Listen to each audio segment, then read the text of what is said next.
Ruth capítulo 3. Después le dijo su suegra Noemí: hija mía, ¿no he de buscar hogar para ti, para que te vaya bien? ¿No es vos nuestro pariente con cuyas criadas tú has estado? He aquí que él avienta esta noche la parva de las cebadas.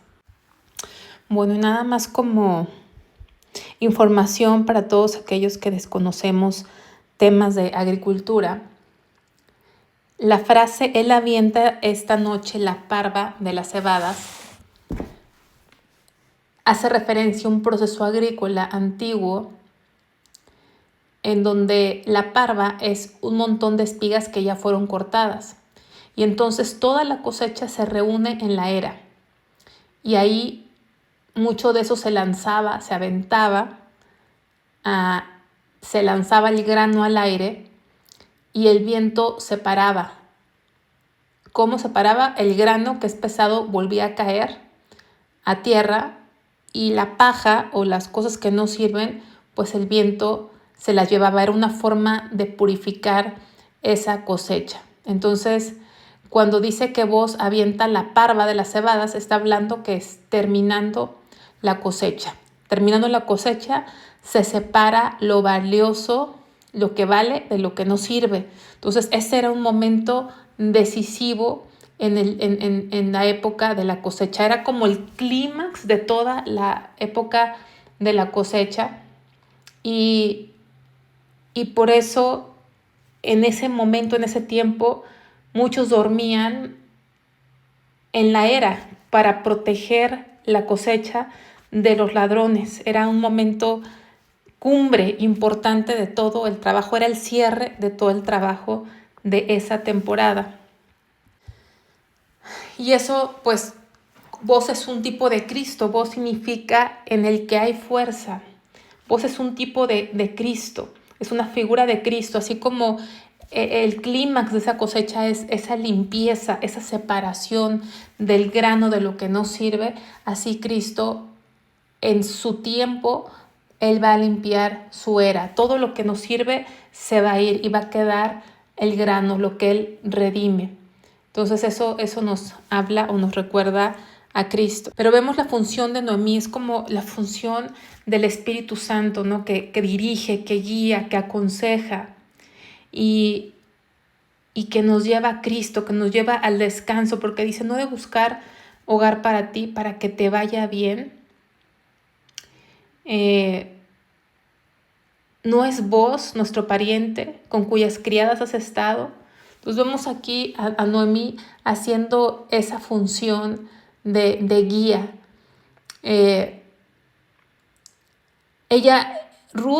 Noemí no la puede ayudar, Noemí no la puede redimir, Noemí no puede asegurarle descendencia, cuidado y futuro, pero Noemí apunta a quien sí puede. Así a nosotros nos toca señalar a Cristo, no llevar a la gente a nosotros, porque nosotros no podemos darles nada. Nosotros tenemos que hacer la función de Noemí, señalar a Cristo, al Cordero de Dios, como dice Juan 1:29, el que quita el pecado del mundo, el que redime.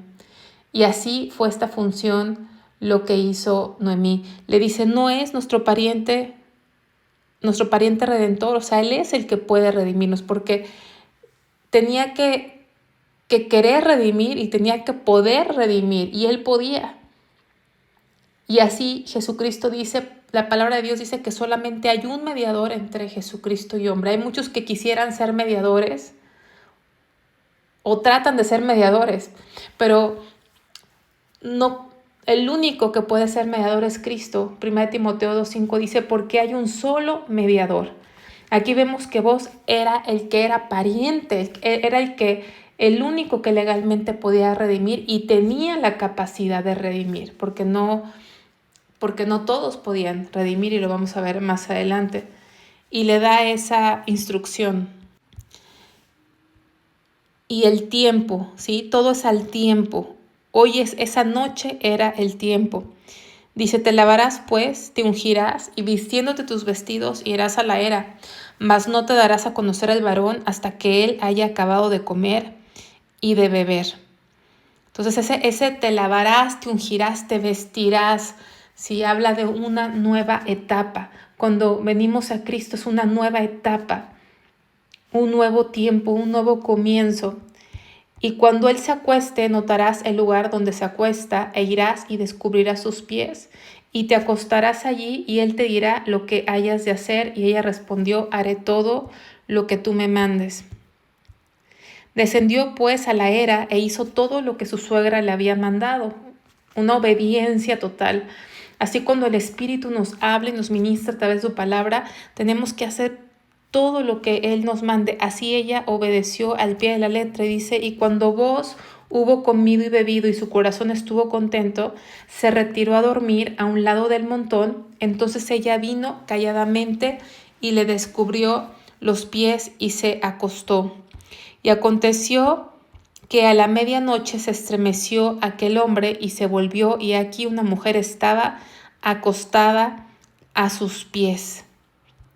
Entonces él le dijo, ¿quién eres? Y ella respondió, yo soy Ruth, tu sierva.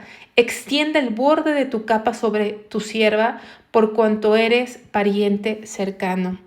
Y él dijo, bendita seas tú de Jehová, hija mía, has hecho mejor tu postrera bondad que la primera, no yendo en busca de los jóvenes, sean pobres o ricos. Entonces vamos a ver esta instrucción que podrá parecer extraña en nuestros tiempos, pero la instrucción ella era que cuando se acostara primero tenía que ir a la era. Y tenemos que entender qué era la era. La era era el lugar donde se procesaba la cosecha, donde se procesaba la cebada, el trigo. Y parte de ese proceso no solamente era aventar, sino era pisar. Se golpeaba o se pisaba el trigo y la cebada para separar lo que servía de lo que no se servía, ¿no? Entonces, digamos que esa cosecha sufría, porque una parte se aventaba, ¿no? A veces se golpeaba, se pisaba para separarla. Y eso nos habla no nada más de lo que el Señor hace o lo que va a hacer con los suyos cuando limpia su iglesia, sino también nos habla de los sufrimientos del Señor Jesucristo. Isaías 53 dice que Él sufrió por nuestros pecados, que fue molido por nuestros pecados, fue triturado. Por eso él dijo, yo soy el pan. Para que haya pan, primero tuvo que haber un proceso de trituración, y eso es lo que pasaba en la era, y eso ahí iba a encontrar a su pariente redentor. No lo iba a encontrar en otro lado, lo iba a encontrar a la era. Nosotros encontramos al pariente redentor en la cruz. Él es el único que murió. No hay otro que nos pueda redimir, no hay otro que nos pueda salvar, sino aquel que fue molido, aquel que sufrió, aquel que padeció lo que nos tocaba padecer a nosotros. Ese es nuestro redentor. No lo encontramos en ningún otro lado, sino en la cruz del Calvario, sabiendo que Él resucitó al tercer día. Y entonces dice que cuando Él se acueste, notarás el lugar donde se acuesta, irás y descubrirás sus pies. Hay mucha gente que sexualiza esta escena, pero no tenía nada de erotismo, ni mucho menos. Era una costumbre antigua, y aparte no era un lugar íntimo, no era un lugar privado, había otra gente que dormía en ese momento tan especial que era el clímax de la cosecha, que se quedaban ahí para guardar la cosecha, para que no se perdiera la cosecha, no pasara un incidente o no entraran ladrones. Entonces no era un lugar privado, sino era de alguna forma semipúblico, porque había otras personas en esos lugares. Y este pasaje nos puede recordar otros pasajes de la palabra de Dios. Vamos a Ezequiel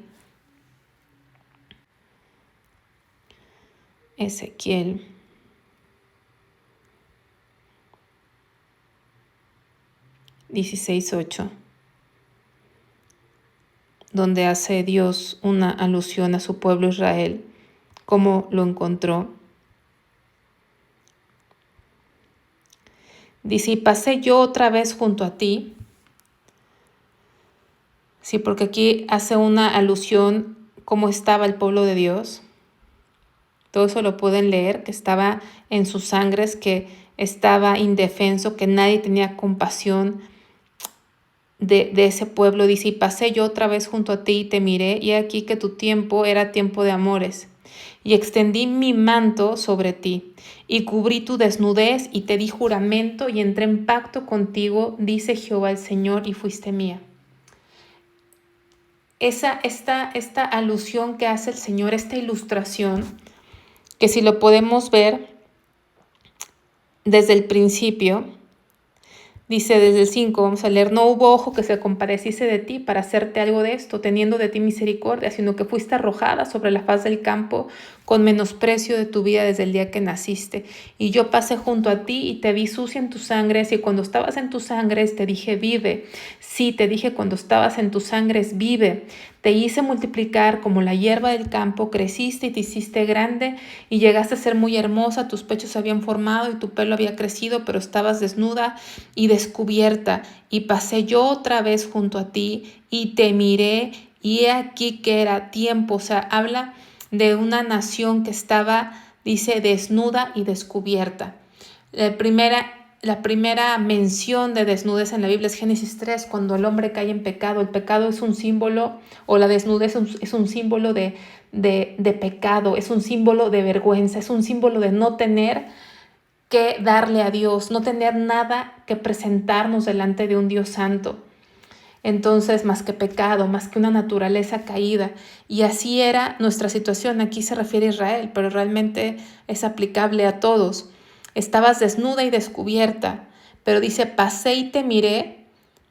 Era tiempo de amores y extendí mi manto, o sea, te cubrí, extendí mi manto, cubrí tu pecado, cubrí tu vergüenza y te di juramento y entré en pacto contigo, dice el Señor, y fuiste mía. Recordemos que la relación a la que Dios nos llama es una relación de pacto, es una relación de matrimonio, donde entramos bajo la cobertura de Dios.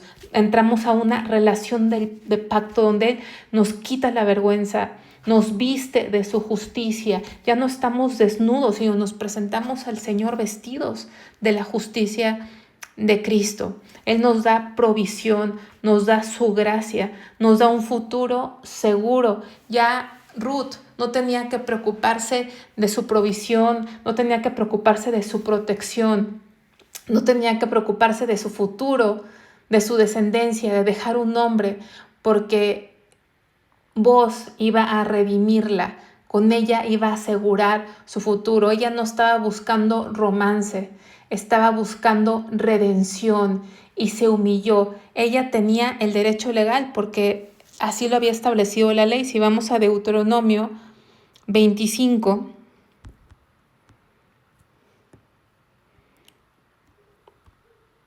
versículo 5, dice, cuando hermanos habitaren juntos y muriere alguno de ellos y no tuviera hijo, la mujer del muerto no se casará fuera con hombre extraño. Su cuñado se llegará a ella y la tomará por su mujer y hará con ella parentesco. Y el primogénito que ella diere a luz sucederá en el nombre de su hermano muerto, para que el nombre de éste no sea borrado de Israel. Y si el hombre no quisiera tomar a su cuñada, irá entonces su cuñada a la puerta a los ancianos y dirá, mi cuñado no quiere suscitar nombre en Israel, a su hermano no quiere emparentar conmigo. Entonces los ancianos de aquella ciudad lo harán venir y hablarán con él, y si él se levantara y dijere, no quiero tomarla, se acercará entonces su cuñada a él delante de los ancianos y le quitará el calzado del pie y le escupirá en el rostro y hablará y dirá, así será hecho el varón que no quiere edificar la casa de su hermano. Y él se le dará este hombre en Israel, se le dará este nombre en Israel, la casa del descalzado. O sea, era una obligación y un derecho que tenía Ruth de pedir su redención, pero no lo hizo con exigencia, sino como Noemí le instruyó, fue ir con humildad, ir a ponerse bajo la cobertura. Fue un acto de ponerse, de someterse, de ser sumisa y humilde, es decir, te dejo mi destino en tus manos. Tú eres mi pariente redentor, mi destino está en tus manos, aquí estoy. Y es lo que hacemos cuando venimos al Señor. Nos ponemos bajo su cobertura, dejamos nuestra vida en sus manos, descansamos nuestro destino y nuestro futuro en sus manos. Venimos a Él con humildad, pero ponerse bajo el manto es ponerse bajo la autoridad, porque la autoridad, no autoritarismo, la autoridad es protección, es cobertura, cobertura, cuando realmente estamos bajo autoridad. No es una cosa administrativa, es un acto de corazón, de sumisión a Dios. Entonces, eso es lo que vemos que hizo Ruth, de acuerdo a la instrucción de su suegra Noemí. Y repito, lo buscó en la era, que nos habla de trituración, de sufrimiento, nos habla de Cristo, nos habla de la cruz de Cristo. Y ella dice,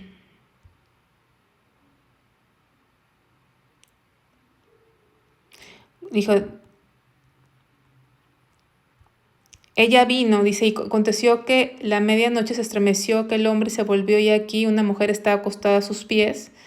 Entonces él le dijo, ¿quién eres? Y ella respondió, yo soy Ruth, tu sierva. Sí, fíjense, tu sierva. No fue a demandar un derecho, sino fue en actitud de sierva. Extiende el borde de tu capa sobre tu sierva.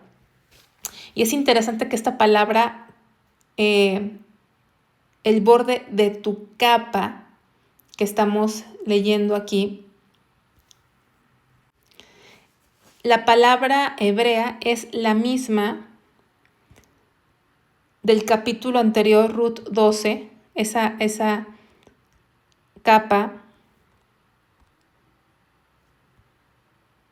donde dice, Jehová recompense tu obra y tu remuneración sea cumplida de parte de Jehová, Dios de Israel, bajo cuyas alas has venido a refugiarte.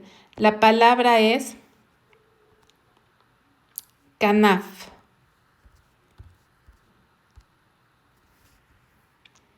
¿Qué significa esa cobertura?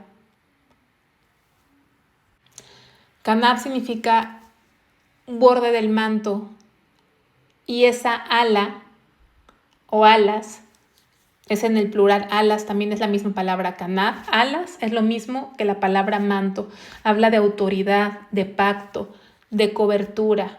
Entonces no es algo romántico, netamente, aunque hay cierto hay de romanticismo, pero realmente no es algo romántico, sino es una petición de redención.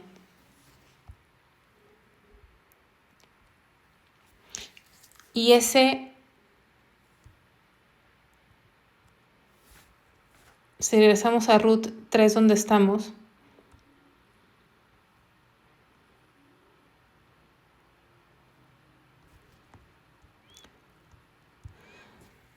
cuando ella dice, yo soy Ruth tu sierva, extiende el borde de tu capa sobre tu sierva, por cuanto tú eres el pariente cercano. Recordemos que Goel es el pariente redentor. Y ese extiende tu borde. Yo no sé si ustedes se pueden acordar de esa mujer que tenía y padecía flujo de sangre por 12 años, que dijo, si tan solo tocare el borde de su manto. Una mujer que tenía necesidad de Dios, sabía que solamente Él podía salvar y decía, si pudiera solamente tocar el borde de su manto. Y vemos esa necesidad, esa hambre y esa fe, y era lo mismo que estaba representando esta Ruth, esa fe, esa hambre y esa necesidad de ponerse bajo su cuidado, porque ese estar bajo su manto también es la misma palabra de el Salmo 91.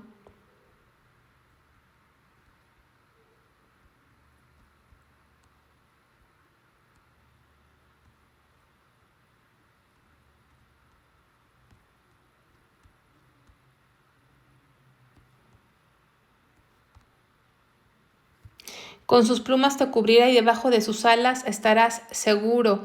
Escudo y adarga es tu verdad. Entonces, volvemos a ver esta misma palabra.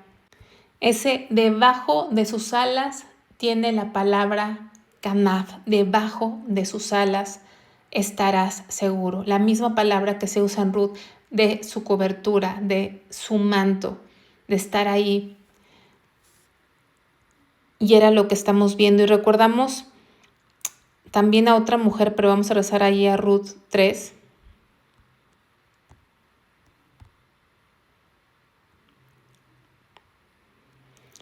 Dice, entonces ella vino calladamente y le descubrió los pies y se acostó. Y eso nos lleva a acordarnos de aquella mujer que ungió los pies del Señor Jesús, que lavó sus pies y estaba ahí, los enjugaba con sus cabellos en una gran señal de humillación, de adoración, de una completa devoción y entrega a Dios. Y es lo que estamos viendo aquí en el corazón de Ruth. Una mujer que tenía fe, que decía tan solo tocar el borde de su manto, en una humillación buscando la redención de ese pariente cercano. Y Jesús es nuestro pariente cercano porque Él se hizo cercano a nosotros. Él, siendo Dios, siendo Rey, siendo infinito, tomó forma de hombre, tomó forma como uno de nosotros. Él es nuestro pariente redentor. ¿Por qué? Porque Él es cercano a nosotros. Y fue lo que dijo ella.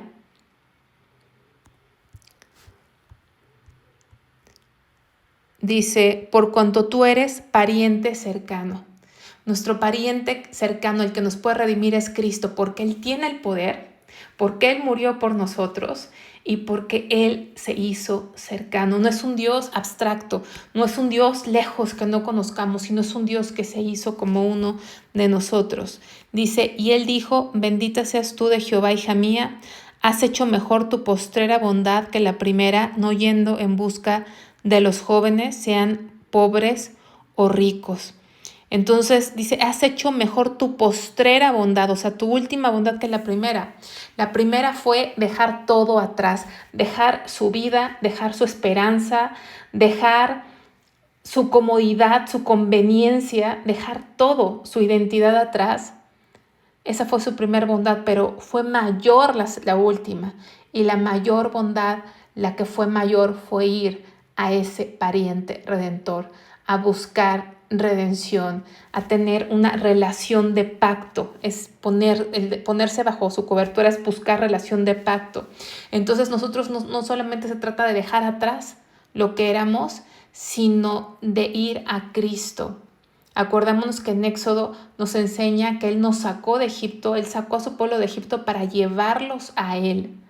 Primera de Corintios 1:9 dice que fuimos llamados a comunión con Él. Entonces, aquí lo estamos viendo. Dice, ahora pues no temas, hija mía, yo haré contigo lo que tú digas, pues toda la gente de mi pueblo sabe que eres mujer virtuosa. Y ahora, aunque es cierto que yo soy pariente cercano, con todo eso hay pariente más cercano que yo. Él no quiso buscar atajos, hizo las cosas como deberían ser. Claro que se sintió halagado, reconocía y dice que es una mujer virtuosa y que no esperaba aparentemente que ella lo buscara a él, porque él aparentemente vemos que era una gran diferencia de edades, porque dice que él era viejo y ella joven, pero a pesar de todo, él dice, tengo que hacer las cosas bien. Él quería seguir la ley, cumplir la ley. Y eso nos recuerda a Jesús que Él dijo en Mateo 5:17, no he venido a abolir la ley, sino a cumplirla. ¿Sí? En el reino de Dios, lo correcto es mejor o más importante que lo que parezca más rápido. Pasa aquí la noche cuando sea de día, si Él te redimiere bien, redímate, mas si Él no te quisiere redimir, yo te redimiré. Vive Jehová, descansa pues hasta la mañana. Y después que durmió a sus pies hasta la mañana, se levantó antes que los hombres pudieran reconocerse unos a otros, porque él dijo, no sepa que vino mujer a la era.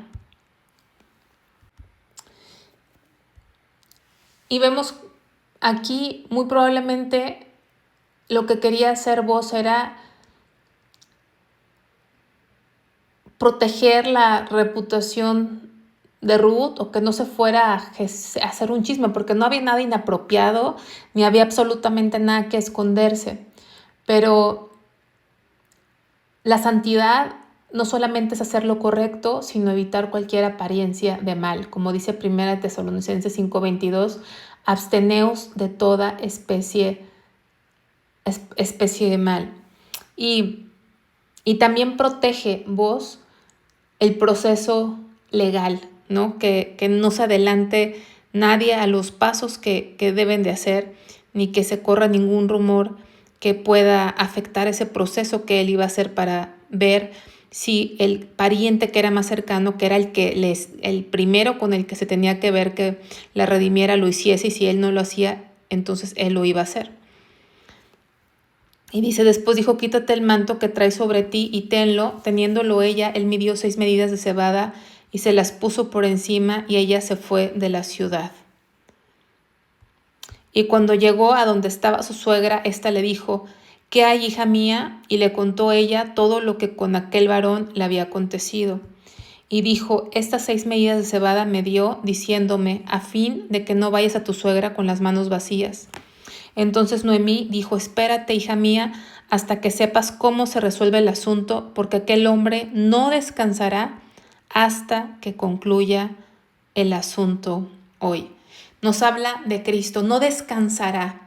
Así el Señor Jesús no descansó, ni sigue ni descansa, sino que Él vino a hacer la voluntad del Padre, vino a cumplir la ley, vino a morir por nosotros, y fue hasta estando en la cruz que dijo, consumado es. Aquí dice, no descansará hasta que concluya el asunto. El Señor no dejó nuestra salvación a medias. Él vino y pagó el precio completo. Él lo hizo hasta el final, y por eso puedo decir, consumado es. Pero también aquí vemos que hay como una breve separación, ¿no?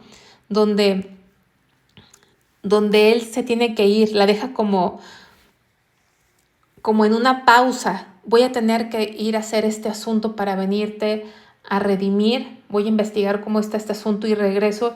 Y le dio esas 6 medidas de cebada y prometió regresar. Así el Señor no nos ha dejado sin provisión, nos ha dado su Santo Espíritu, nos ha dado su palabra. Y así como vos dijo, voy a hacer este asunto, lo voy a resolver y voy a regresar. Así el Señor ha prometido regresar por los suyos.